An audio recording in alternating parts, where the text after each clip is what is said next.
तो नमस्कार दोस्तों, मेरा नाम है मानस पांडे और आपका मैं फिर से स्वागत करता हूं UP academy for civil services पे।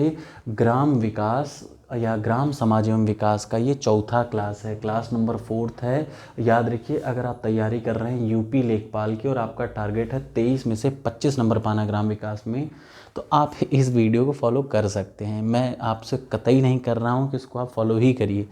ऐसा नहीं है कि कोई मेरी ही वीडियो, आपको 50 वीडियो आप दिन भर में देखते होंगे, आपकी जो देखने की इच्छा हो वो देखिए, ठीक है। मैं अपने हिसाब से बना रहा हूँ, मैं अपने हिसाब से अपनी चाल से चलूँगा, मैं किसी की चाल से और नहीं चल सकता, ठीक है। आई एम सॉरी, आपको मेरे हिसाब से चलना होगा तो चलिएगा। यूपी लेखपाल या वीडियो के लिए ये मैं बना रहा हूँ। वीडियो का मतलब विलेज डेवलपमेंट ऑफिसर, उसका भी पेपर होने वाला है। चूँकि ये टॉपिक सेम है उसमें भी और इसमें भी, इसलिए ऐसा बनाना पड़ जा रहा है। Without wasting even a single minute we are starting. अपने टॉपिक पे आते हैं। देखिए, अशोधित जन्म दर। अशोधित जन्म दर क्या होती है? अशोधित जन्म दर को इंग्लिश में बोलते हैं क्रूड बर्थ रेट। अब आप पूछ रहे होंगे, यार ये सब मैं डेफिनेशन क्यों बता रहा हूँ?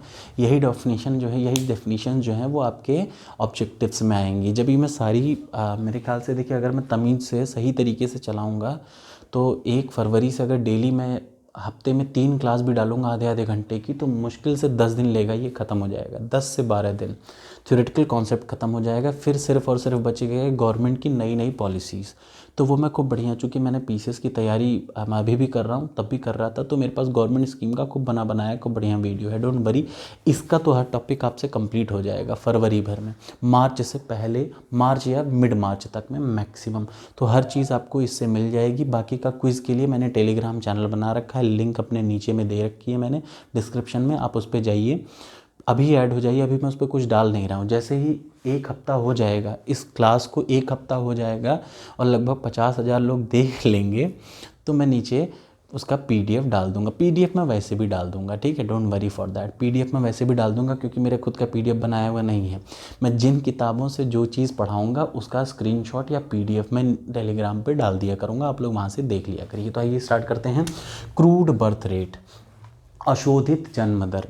देखिए, बहुत ध्यान से समझिए। 1 साल में ये जितना भी हम लोग पॉपुलेशन पे, अब आप लोग जितनी बुक्स हैं उसमें पॉपुलेशन का पूरा कच्चा चिट्ठा दे रखा होगा, इसमें ये पॉपुलेशन, वो नहीं है ग्राम समाज। ग्राम समाज है पॉपुलेशन की थ्योरी पढ़ना, थ्योरी हम लोग पढ़ रहे हैं। तो देखिए, क्रूड बर्थ रेट, अशोधित जन्म दर क्या होता है? पहली चीज़ तो याद रखिए, जितनी भी ये पॉपुलेशन से रिलेटेड मैटर होते हैं ये किसी दिए हुए समय में होते हैं। अमूमन देखिए, हर चीज़ में लिखा है वर्ष वर्ष वर्ष वर्ष, देख रहे हैं ना, तो ये किसी दिए हुए समय पे होते हैं। तो देखिए, एक वर्ष में 1000 आबादी में, मान लिया 1 साल के भीतर में एक इलाका है, वहाँ 1000 लोग हैं, उनमें कितने बच्चों का जन्म हुआ, कितने बच्चों ने जन्म लिया, उसकी संख्या को बोलते हैं क्या? Crude birth rate. दूसरा आ जाइए, अशोधित मृत्यु दर। अशोधित मृत्यु दर, जन्म का उल्टा डेथ। जन्म किसका होगा? बच्चों का ही होगा, लेकिन डेथ किसी का भी हो सकता है। तो याद रखिएगा, 1 वर्ष में 1000 आबादी में होने वाली मौतों की संख्या। अंतर समझ लीजिए, एक है बर्थ रेट, बच्चों का ही जन्म होता है, बूढ़ों का जन्म नहीं होता, बच्चों का ही जन्म होता है। तो 1000 आबादी में 1 साल में होने वाले जन्मों की संख्या, बच्चों के जन्म की। अब आ जाइए अशोधित मृत्यु दर, crude death rate. I am speaking in English as well as Hindi because most of you are from Hindi background, but some of you are also from English background, so that's why I'm using both languages, and only because of that I'm writing down the name of individual thing in both languages, Hindi as well as English, ठीक है। तो अशोधित मृत्यु दर क्या होता है? देखिए, crude death rate, 1 साल में 1000 आबादी में होने वाली मौतों की संख्या। अब ये जो तीसरा पॉइंट है ये बहुत इंपॉर्टेंट है, जनसांख्यिकी, डेमोग्राफी। पीसीएस के एग्जाम में कई बार आ चुका है। डेमोग्राफी क्या होता है? किसी चीज़ में ग्राफी जुड़ जाए तो मान लीजिए वो क्या है? विज्ञान है, ठीक है। तो डेमो का मतलब पॉपुलेशन, पॉपुलेशन के विज्ञान को क्या बोलते हैं? डेमोग्राफी बोलते हैं। एक लाइन में डेफिनेशन है बहुत लंबी, लेकिन आपको ऑब्जेक्टिव पर्सपेक्टिव से पढ़ना है, दैट्स वाई जनसांख्यिकी को बोलते हैं अंग्रेजी में डेमोग्राफी। डेमोग्राफी क्या है? ये जनसंख्या संबंधी विज्ञान है। It is the science of population. ये जनसंख्या का विज्ञान है, जिनमें हम लोग 3 चीज़ें, डेफिनेशन बहुत लंबी है, बाद में बताऊंगा, पहले यहाँ देख लीजिए। 3 चीज़ें पढ़ते हैं, एक तो आबादी, दूसरा विकास और तीसरा संरचना। किसका अध्ययन करते हैं? It is the science of population. और उसमें साइंस में पढ़ते क्या हैं? आबादी के बारे में, पॉपुलेशन के बारे में, पॉपुलेशन के डेवलपमेंट के बारे में और उसकी संरचना के बारे में, ठीक है ना। 3 चीज़ों के बारे में पढ़ते हैं। इसकी डेफिनेशन है ये, जनसंख्या संबंधी विज्ञान जो निश्चित समय में, फिर से मैं बात बोल रहा हूँ, जितने भी पॉपुलेशन से रिलेटेड आंकड़े होंगे वो किसी दिए हुए टाइम में रहते हैं। आबादी के आकार, वितरण, विशेषताएं, वृद्धि, संरचना एवं सांख्यिकी के अध्ययन से संबंधित है। अब ऐसा क्वेश्चन कभी कभी आ सकता है, ये सही वो सही, दोनों सही, हर जगह टिक मारिए। कुछ लोग अपने आप को कन्फाइन कर देते हैं कि नहीं यार मैं सिर्फ लेखपाल के लिए सिर्फ, अरे बाप रे 12 बुकें क्यों बता दी। अरे भैया 12 बुकें, 4 बुक पढ़ के अगर एग्ज़ाम में निकालना होता तो आप मेरे यहाँ ना आके पढ़ रहे होते। आप पढ़ रहे हैं क्योंकि यहाँ पे स्मार्ट लोगों की कोई कमी नहीं। मुझसे 1 लाख गुना स्मार्ट हो सकता है आपके बीच में से ही मुझे देख रहा हो, इसमें कोई दो राय नहीं। देखिए हर आदमी हर चीज़ में परफेक्ट नहीं हो सकता। मैं ये नहीं है कह रहा हूँ कि यार मैं बहुत स्मार्ट हूँ, मुझसे लाख गुना आप स्मार्ट हो सकते हैं, लेकिन मेरा एक अमूमन मानना है कंटेंट कम का मतलब एक कमरे में सिर्फ 12 किताबें हैं, समझ रहे हैं ना, और 1 साल का टाइमिंग है। ऐसा कोई एग्ज़ाम नहीं है जो आप निकाल नहीं सकते। अब वो चाहे आप लेवल पीसीएस कहिए चाहे आईएएस कहिए, प्रीलिम्स में निकाल चुका हूँ तो मैं आपको टारगेट बता रहा हूँ। इतना करके आप कोई भी एग्ज़ाम हो, वनडे एग्ज़ाम तो आपके हाथ में है, ठीक है। मैंने उस पर्सपेक्टिव में बताया। अब आप में से कई लोग किस पर्सपेक्टिव में ले गए, दैट्स अप टू यू, मुझे इस बात से कोई दिक्कत नहीं। बट हाँ, अगर आपको ये अच्छा लगेगा तो नीचे कमेंट करिएगा, एक लाइक मत करिए, लाइक करिए ना करिए वो आप पे है, लेकिन कमेंट ज़रूर करिएगा कि हाँ सर अच्छा लगा या ख़राब लगा, या क्या आप चाहते हैं कि इसमें सजेशन देना चाहते हैं वो दे दीजिएगा। अब आ जाइए आश्रित अनुपात, डिपेंडेंसी रेशियो, बहुत ही इंपॉर्टेंट है। डिपेंडेंसी रेशियो कई बार पूछा जा चुका है, इसलिए आपको याद रखना पड़ेगा। आश्रित अनुपात, इस दुनिया में कई टाइप के लोग हैं। आश्रित का मतलब 14 साल से कम के बच्चे आश्रित बोले जाते हैं, और 60 या 65 साल से ऊपर के वृद्ध लोग को क्या बोलते हैं, आश्रित। बच्चे किस पे आश्रित रहते हैं, वयस्कों पे।